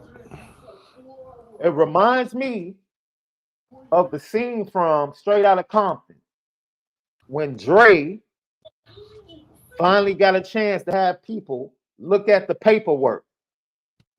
And he had Easy meet him at the studio. Yep. And Easy was like, "You gonna trip after all he's done for us? He made us great." That cat Dre said, "We not great because of him. We great because our stuff is dope." That's right. We're the artists. He said, "Our ish is dope. That's why we became who we are. Not because of Jerry. Sam Hartman is a piece. Aldrich is a piece. Javante transferring is a piece. Joe Jason Blake Fisher. Onye stepping up is a piece. Gabriel Rubio coming back is a piece. Xavier Watts playing safety. Xavier Watts is a piece. JD and DJ coming back from injury is a piece. The Ben freshman Morrison wide is a receivers foundational piece. is a piece. Benjamin Morrison is a piece. Cam Hart being healthy, stepping it up is a piece. Marcus Freeman being a better head coach is a piece. Jared Parker is a piece. Al Golden is a piece. Gino Gino Gaduli is a piece. You got a damn good football team that's locked in. Let's go. I can't tell you what the scoreboard is going to say. All I can tell you is that you got a damn good football team taking that field on Saturday night. And you have all the confidence in the world. I know that. I know that for a fact. Yeah.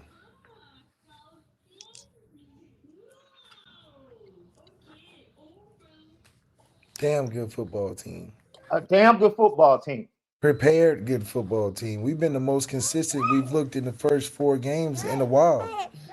Averaging 47, scoring throughout the game, being able to run the football, throw the football, run a heavy set, run 11 personnel, winning the close, win at half, score first drive. We've been accomplishing all the things we've said that we can be.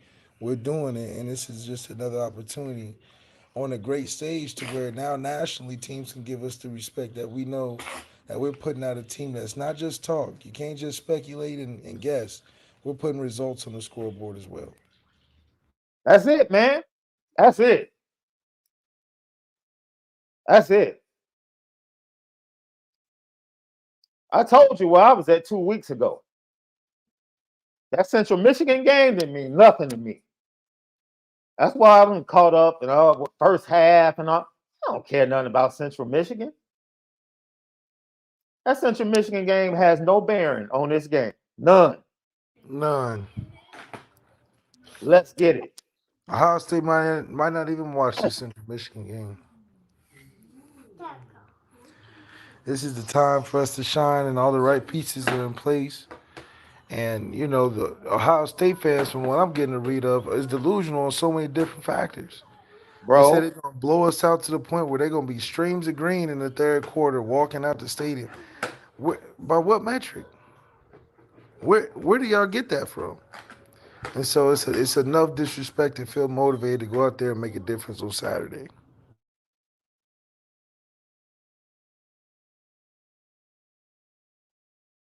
That cat Marcus, boy, hey. Marcus can let me talk to the squad before the game. That's right. That's right. That's right. Let me talk to them. That's right. Oh, they'll be ready.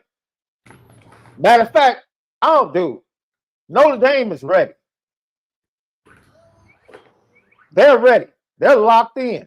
I could tell by what the coaches are saying. They're locked in. Early already. It's Wednesday. Notre Dame's ready. Yeah.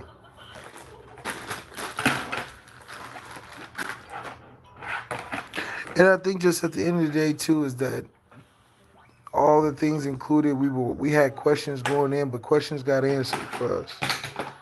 We had a lot of questions about the defensive production and the height of play from our older veteran linebackers and where do the young guys fit in and what the receivers would look like and what does Sam Hart look like. But those questions were answered out the gate. Shaun, you said against Navy, they need to go out there and score 7 points first drive to set the tone.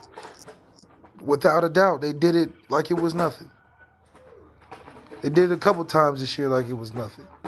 Oh, we need to score before half to put ourselves in a good position. We did that. Oh, this coaching staff is going to show us something. We got to survive the storm and we'll be fine. We did that. So the only thing we haven't done is just beat our big opponents, and this is an opportunity to put that on the wall as well. Everything we said, they did. We said what they need to do against Navy. We said what they need to do against Tennessee State. We said backups need to be in the game in the third quarter. Hey, treat the bums like the bums they are. Prove to us that you're turning the corner or elevating the program. That's right. We went North Carolina State. What did we say? Okay, this is the first friction we're gonna feel. Don't blink. It's not about to be as pretty as the first two games. Just don't blink. You're the better team. If you don't blink, everything will be fine. That's what we said about North Carolina State. What happened? They struggled early. Once they got themselves together and they started playing Notre Dame football, what happened? What happened? Central Michigan. Malik told you all. Jim McElwain and their offensive staff, they're very good. They're going to have things early that Notre Dame is going to struggle with. And they might put up points. We said it's a chance they might put up 14 points. Malik said that. And what did Central Michigan do in the first half? They put up 14 points. And everybody lost their mind. Oh, my God. Oh, But what happened? Once they went in, made adjustments at halftime, and got themselves together without J.D. Te'o, of course. Field goal. Dominant second half and left 14 points on the field.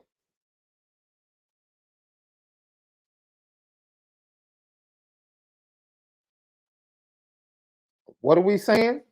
Because I see someone in chat like, man, don't get too excited. Dot your I's, bunch your T's. Dude, every game is an individual game.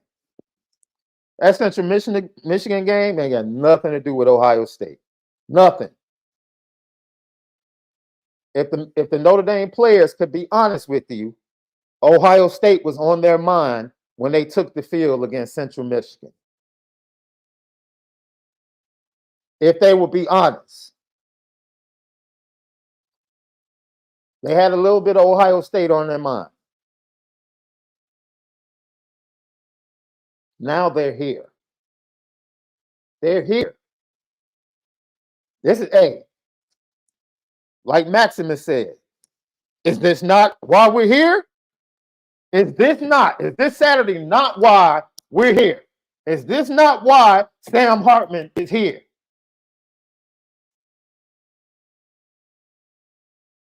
That's why we're here. That's why we're sitting up here hyped, talking about it. Man, I might go play the intro to Black album, dude.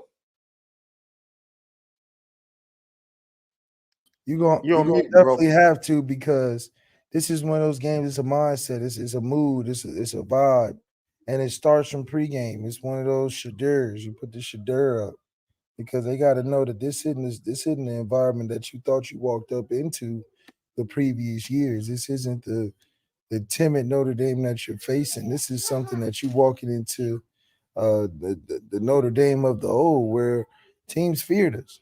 College football had a different respect for us back then, and we're looking to regain that through winning this game on Saturday. And the team has to feel it. And you can't even look at the metrics once the ball's kicked off because it's about living in the present and taking care of business on point.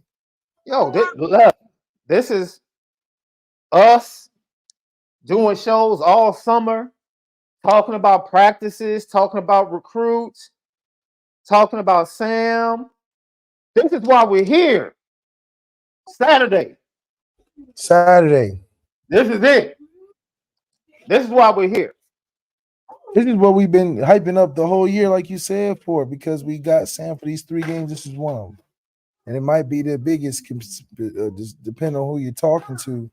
But from a program, Marcus Freeman has circled this, believe it or not. I believe Marcus Freeman has circled this because of a lot of different factors. A lot of, he went there. His coach and role model, Jim Tressel, he's got a lot of history in Ohio. He lost last year. Probably had a lot of his homeboys hitting him up, talking crazy. Probably got a lot of his homeboys hitting up, talking crazy now. But this time, Marcus Freeman got something up his sleeve that I don't think them boys is ready for. And so a lot is riding on this game in terms of a reputation. Yeah, the ranking matters. Yeah, the going to the playoffs and getting closer, all that matters. It's still early in the season, but this is about reputation.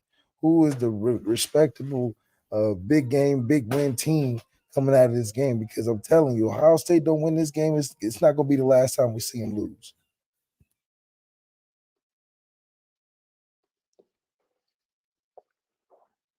That's real. They get Penn State at home, but they go to the big house. Psychologically, we got them. We'll mess them up for the entire season because nobody thought that they were going to win, especially if you're an Ohio State fan. You consider this another dub. But unfortunately, they run into a buzzsaw early into the season, and it only get harder because once we crack the code, Penn State's going to crack the code because they have a better quarterback. And then they got to play Michigan that's going to crack the code because they got a better quarterback. Yeah. I tell you one thing. I'm going to tell you one thing. They better score first. They better score first. If they let us get it piping hot early, it might be a real problem. A real problem.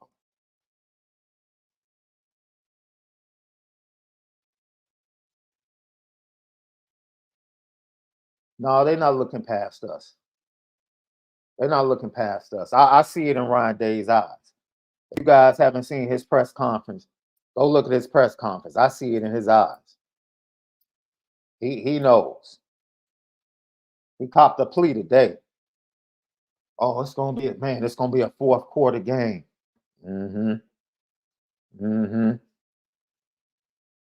already setting up your post game talk. Yeah, he's trying to get it to the fourth quarter because he knows he's hoping he can get it to the fourth quarter and they pull it out. But that's not how I got us confident talking. He wasn't talking like that last year. He was talking about what they had last year, what they was excited to do. Now he's talking about the fourth quarter. It's 3 quarters. What about the other 3? Are you looking to do something in there, or are you just looking to hold on to the football or try to waste time? So for us, we're playing 4 quarters. So you're gonna have to meet us in 1 and meet us in 2, coming back for 3. And then by the time the 4th comes, you better hope you're still there. If we're not trying to run the clock out by then. Yeah. So yes, he copped a plea today in his presser. Because he knows he's watching film. He's like, man, we're not ready just yet for that. Man, we're gonna have a hard time stopping that. Man, if they get this going, I don't know what is gonna happen. Man, if they run this blitz and Kyle doesn't see it, it's gonna put us behind the sticks and they might take us off the field. Man, there's so many different factors. Whereas us, we're like, okay, we're building on this. This is what they like to do. This is what we've done against teams that played us like this. And if we continue to do this, we got film to show that it works, that we can score points, and we can get teams out of here. Joe Alt said it. Oh, it's all about us just being in sync. That's it. Joe Alt didn't say anything. Remember I told you what Garrett Schrader said? Like he's taking himself out of being selfish as a football player, which is what he's known his entire career, to the vibe of this team in his locker room. And then Joe Alt comes behind him and says, "Oh, we just have to make sure we're in sync." Don't talk to me about Pat Solo, Rocco Solo. Don't ask me about them. We together. We got to make sure we do what we need to do together. So all we gonna do the rest of this week, we ain't changing nothing. We're gonna go watch film. That's it. We're gonna watch film and make sure we're better for Saturday. Because what has Ohio State done for us to do anything different? If we just stay on point of what we look like, I don't know what Ohio State is going to force us to do to get us worried. I mean, Bro, they should be worried about us. That's what I'm saying. man, look.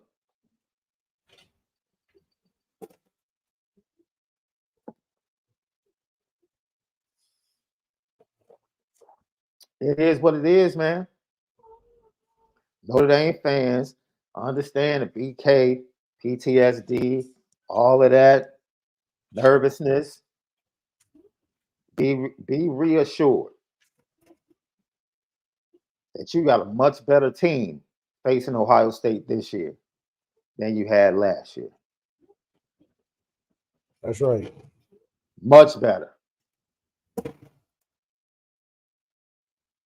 Much better.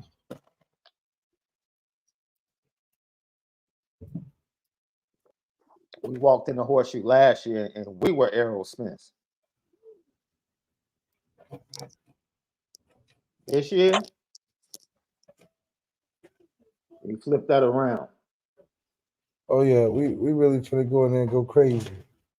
Because now it's a psychological factor. They walking in Notre Dame Stadium, all the hype.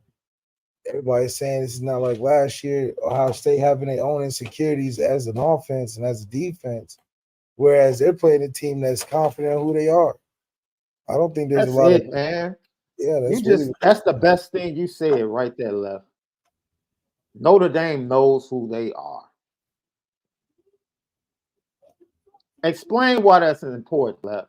Regardless of what style of offense you have, up tempo, explain why Utah is a perfect example of a program that knows exactly who they are. Why it's important? Why it's important is because when in doubt, we're gonna stick to what our guns are. We're gonna run the football. We know we can. We're gonna have play action because we know we can. We can trust Sam because we know we can. We're not going in there saying, "Well, we got to run this to protect this deficiency," or "We got to do this play because of this deficiency." It's definitely based on us being able to take advantage of what we know we're good at, as opposed to what we're trying out because of a team that we're playing. Once again, Saturday night, 6:30, under the lights. It is a huge recruiting weekend left. The numbers is creeping up to 50 right now. Every commit in the 24 class is probably going to be there. Yeah, they want to confirm if Notre Dame is real. We know we real, but they got to come see it for themselves, because I'm sure Marcus Freeman's going to have to keep them off with a bat on committing after the game, because it's going to be that intense. It's going to be that hype, and it's going to be that revealing that we're replacing Ohio State as a pillar in the college football community, as a team that's looking to win each and every year.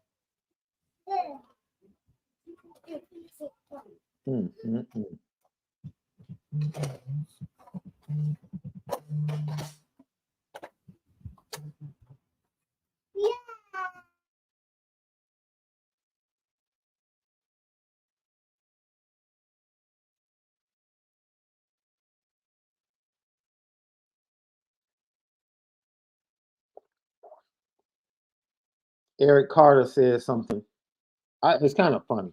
So you guys got a chance if you get Michigan Ryan Day, but if you get the other Ryan Day, look out. Well, a guy born on third base doesn't have nothing to look out for. It's pretty much window shopping. He's trying to get away with the gimmick that's sold on the mannequin and not what's in the store on sale. So for us, we're not worried about it. Like we said, we're going to have to take his best shot, but we know when it comes down to giving a something where they have to go all four quarters, they proved to make some mistakes late. And Yeah. Ryan Day's career, situationally, football wise, coaching wise. So if we take him the distance, just like Buster Douglas taking Mike Tyson out past the first round, then it's sink or swim, and I think they're going to sink for sure. Well, first of all, Ryan Day had almost a month and a half to prepare for Georgia. That's not the case for this game. It's not the case. If we get Michigan Ryan Day, if we get don't forget Penn State Ryan Day. James Franklin just hasn't been good enough to take advantage of the mistakes that Ryan Day continually gives him every time they play. Oregon Ryan Day, because remember Oregon came in and smacked them at the crib. Ryan Day is self-check. How about Indiana first game this year, Ryan Day? Yeah. How about that, Ryan Day? Ryan Day is self-check. It'll take him 2 series. He'll forget all about the run. Yeah. He'll just forget about it. That is true. So I hope he allows Cal McCord to throw the ball 40 times on Saturday. Yeah. Please let him throw the ball 40 times.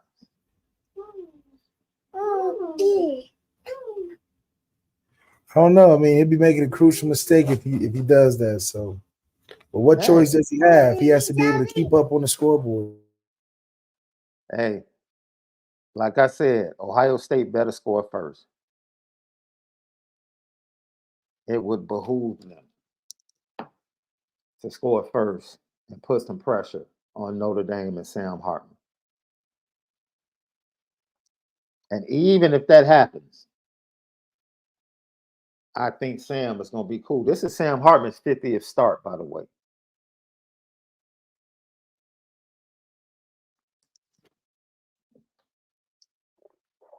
That's kind of crazy, isn't it, Left? His Sam Hartman has started half the games, exactly half the games that Kirby Smart has coached. Well, it shows you that this guy is can stay healthy and he's consistent. And I think to be able to even play that many games, you got to be sort of good. So, Sam Hartman is the perfect fit for what we got going on. Man, great show today. Locked in. I'm sorry, that clown got me fired up. Let's go, LL Nation. You know what time it is.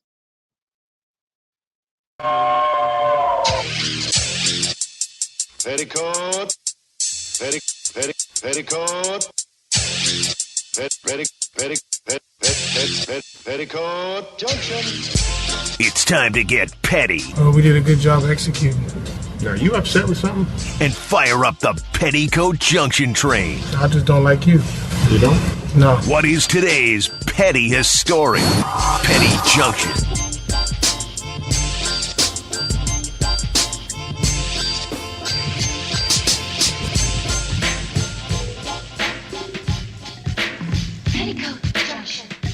Petty Junction, Petty Story today brought to you by Onora Whiskey, OnoraWhiskey.com, the premium American whiskey, OnoraWhiskey.com. Remy Ma goes on the petty train, Left. Oh man, talk about it. Now, at the end, I'm going to ask you a question because I saw a lot of ladies upset. Responding to this story because they feel like women. It's not a big deal that Papoose did what he did because women hold dudes down all the time. What type of logic is that? Yeah, I mean, hey, I watched the battle. Yep. Where old boy aired her out. God, it had her looking like she was guilty as a mug too. It was confirmed to me that Papoose indeed did put hands on dude and embarrass him. That's right. Like he should.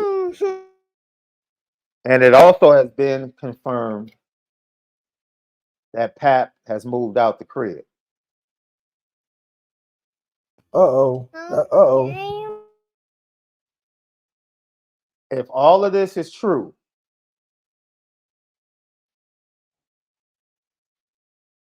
she's bogus. And she's feeling herself. Super bogus. Super bogus. Nicki Minaj is better. What do With you that do? being said, knowing Pap still wants his family. Knowing Pap, Yeah. regardless of what's happened, Pap still wants his family. Yeah.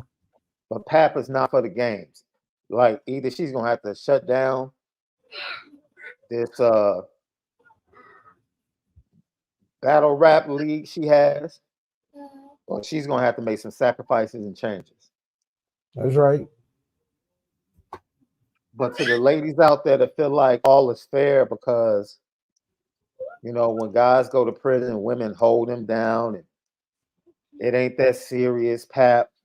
It's like, come on, man. Come on, don't do that. Because ain't nothing is fair in love is war. I don't think anything is fair in that situation. But Pap did what a man should do, even though he still wants the family.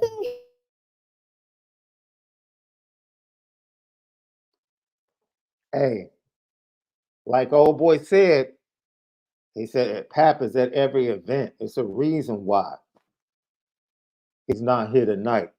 So this bum can feel comfortable. I was like, wow.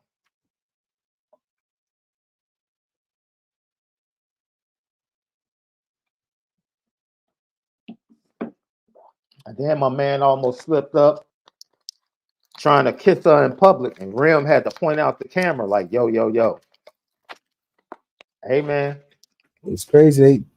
They doing wrong now. Yo, I told you yesterday when that Amontiana information came out on the heels of Jeezy and old girl. I'm like, man, what is going on? Jeezy and old girl is crazy because old girl was tripping before they even got married. Talking about she like dark meat on the side. Yeah. Easy get. What? That was probably the craziest thing. She like dark meat on the side, but white meat keeps her leaning. What? Yeah, Jeezy. What did you expect? Man, nose is running, man. Sorry, guys, if you had to see that. Oh, it's all crazy. Ooh, but boy, I tell you, it's crazy right now, bro. So, man, Left and I, if you're in the Chicagoland area, Left and I are going to be watching the game probably at one of the local Notre Dame bars Saturday night. He's on the call for the Northern Illinois Tulsa game in DeKalb. Man, Left.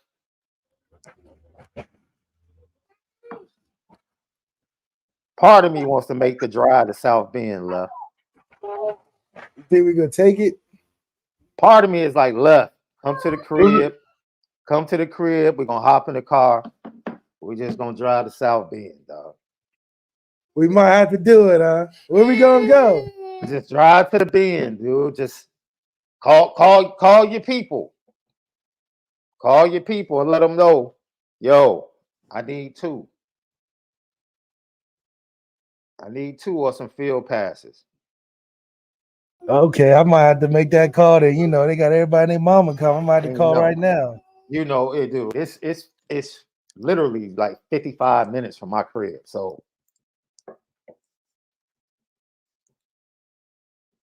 or at least watch it somewhere close. Man, now that would be dope. That would be dope. Watch it at one of the ND bars. Man, O'Rourke's, Shenanigans. It's like 5 Notre Dame bars in Chicago, dude. It's crazy. Everybody, thank you for tapping in.